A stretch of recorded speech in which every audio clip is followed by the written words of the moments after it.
అందరికీ నమస్కారం అండి. మనం 2026 నూతన ఆంగ్ల సంవత్సరంలోకి అడుగుపెట్టేశాము. మనకి ఈ కన్యా రాశి వారికి ఈ నూతన సంవత్సరంలో ఈ రాశినాథుడైన బుధుడు విశ్లేషాత్మకమైన మేధస్సు మరియు పరిపూర్ణత, పర్ఫెక్షన్ కోసం పరితపించే మీ స్వభావం అద్భుతమైనవి.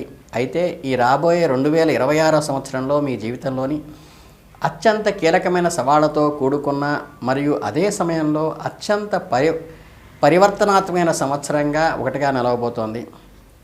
ఇది మీ సహనానికి, మీ విచక్షణకు మరియు మీ సంబంధాలకు ఒక పెద్ద అగ్ని పరీక్షగా చెప్పవచ్చు.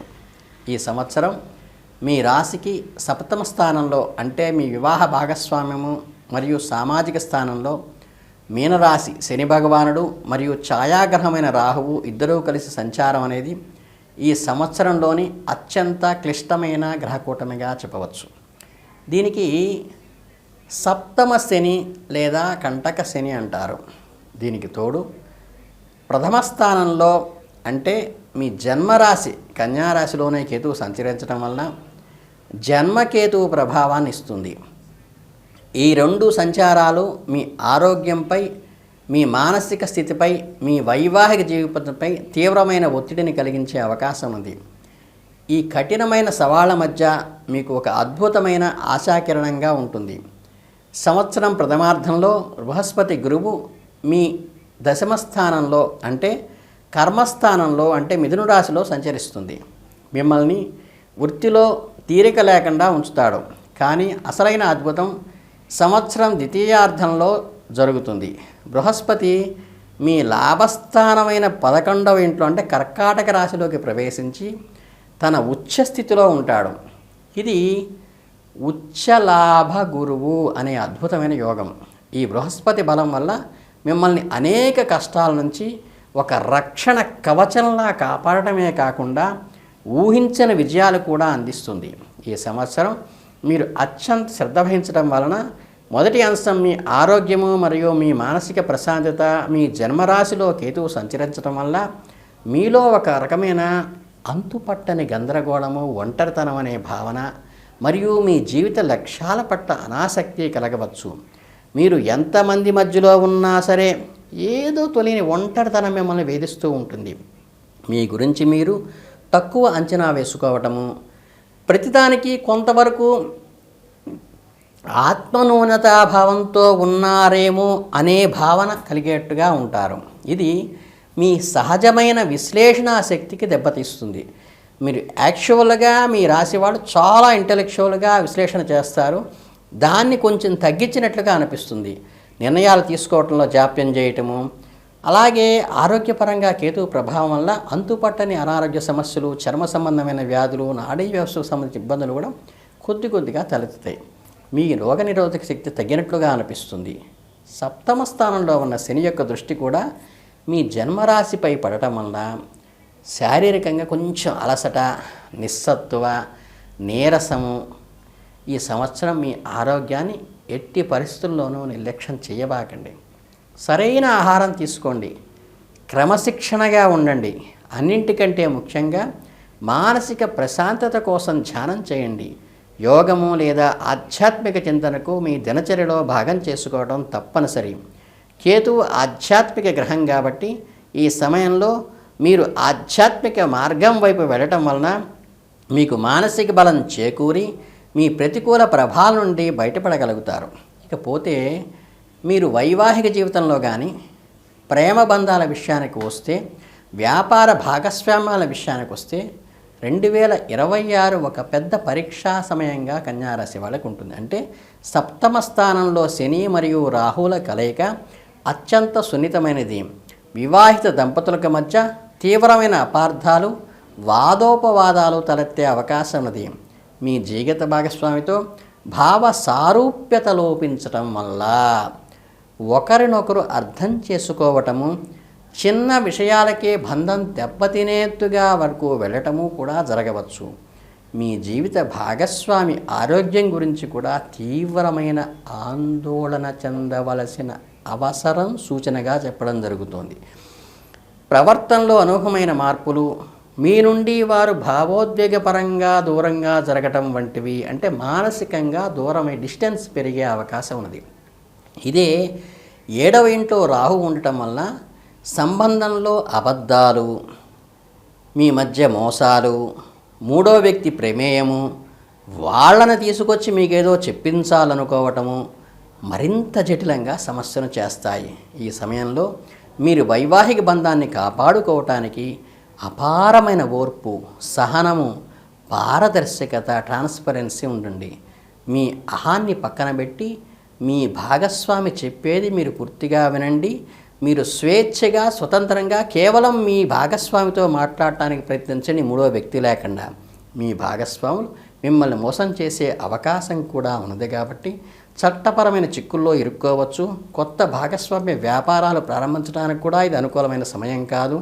ఉన్న భాగస్వామ్యాలతోనే ప్రతికూల పత్రాన్ని జాగ్రత్తగా చదివి పారదర్శకంగా ఉండటం చాలా ముఖ్యం. మీ సామాజిక ప్రతిష్టకు కూడా భంగం కలిగేలా కొందరు ప్రవర్తించే అవకాశం ఉన్నది.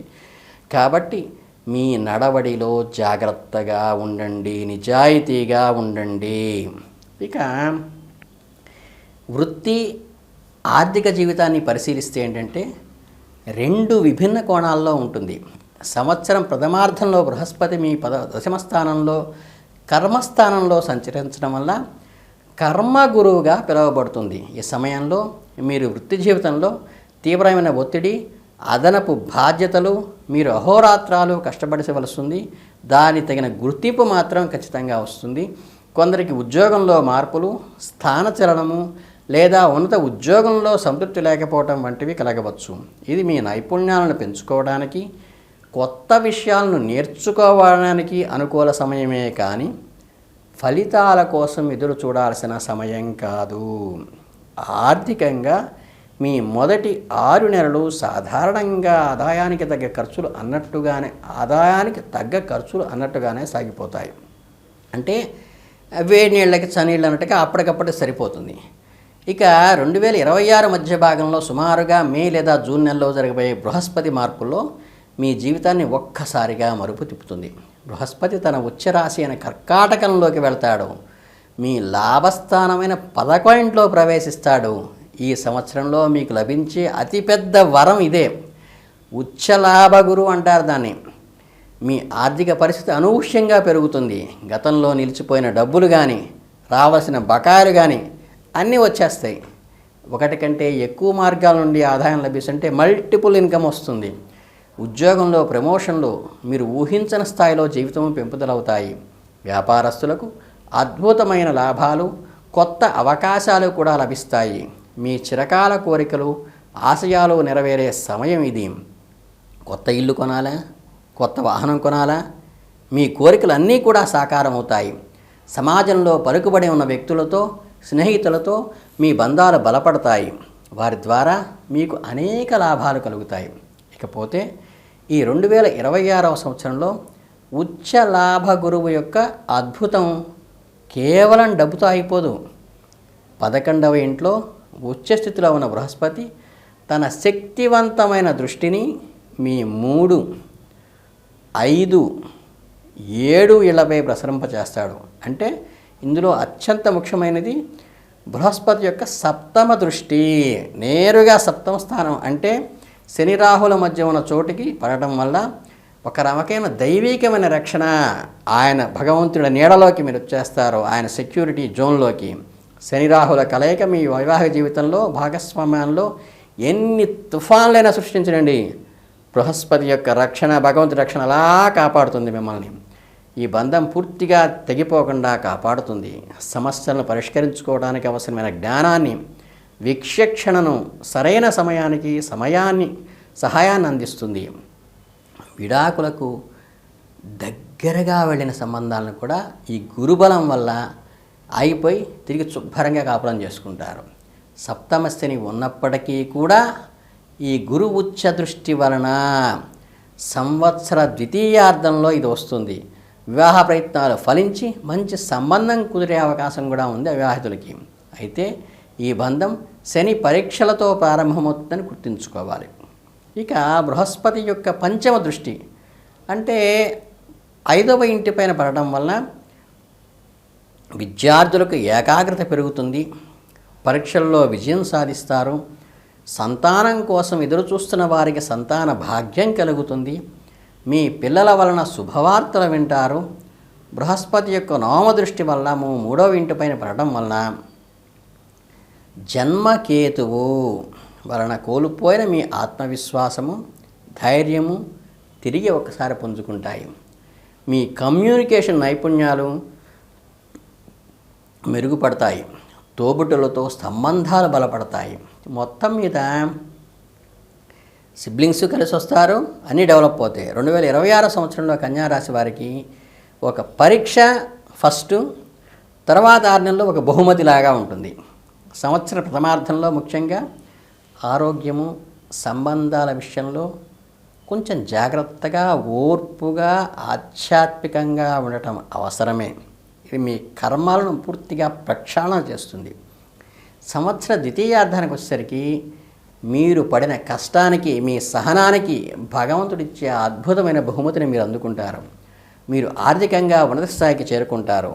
మరియు గురుబలం మిమ్మల్ని అనేక గండాల నుంచి గట్టెక్కిస్తుంది. సంవత్సరం ప్రతికూల ప్రభావం తగ్గించడానికి మీరు చేయవలసిన ముఖ్యమైన పరిణామాలు: జన్మకేతు శాంతి కోసం ప్రతిరోజు గణేష అదర్వణ శిష్యం వినండి, గణపతికి గరికతో పూజ చేయించండి, సమస్త శని మరియు రాహువుల శాంతి కోసము ప్రతిరోజు హనుమాన్ చాలీసా మరియు దుర్గా కవచం పఠించండి, ఖడ్గమాల చదువుకోండి లేదా చదివినది వినండి, మీ దేవి సప్తశతి చేసుకోండి, మీ జీవిత భాగస్వామిని గౌరవించండి, వారికి సమయం కేటాయించండి. అలాగే మానసిక ప్రశాంతత కోసం ప్రతిరోజు కొంత సమయం చక్కగా మెడిటేషన్ చేసుకోండి, చక్కగా నిత్యానుష్ఠానం చేసుకోండి. దాంతో మీకు అంతిమంగా విజయం లభిస్తుంది, ఆర్థిక సౌఖ్యాన్ని అందిస్తుంది, అన్నీ కలిసి వస్తాయి. విడిపోతున్న బంధాలు కూడా బలపడతాయి, చక్కగా వైవాహిక సౌఖ్యం వస్తుంది, ఆర్థిక పరిపుష్టి కలుగుతుంది. గురువు అనుగ్రహంతో స్వామివారి సన్నిధిలో మీకు రక్షణగా ఉన్నట్టుగా అన్నీ ఆయన చూసుకుంటాడు. మీకు అందరి దిగ్విజయం కలగాలని మనస్ఫూర్తిగా కోరుకుంటూ మీ అందరికీ శుభాభినందనలతో జై హింద్. హాయ్ ఫ్రెండ్స్, జ్యోతిష్యం పరంగా, వాస్తు పరంగా, ఆధ్యాత్మిక విశేషాలు ఏమైనా తెలుసుకోవాలనుకుంటున్నారా? Learn to earn with JK ఛానల్ని సబ్స్క్రైబ్ చేసుకోండి. పక్కనే ఉన్న బెల్ ఐకాన్ని క్లిక్ చేయడం మర్చిపోకండి. Thank you.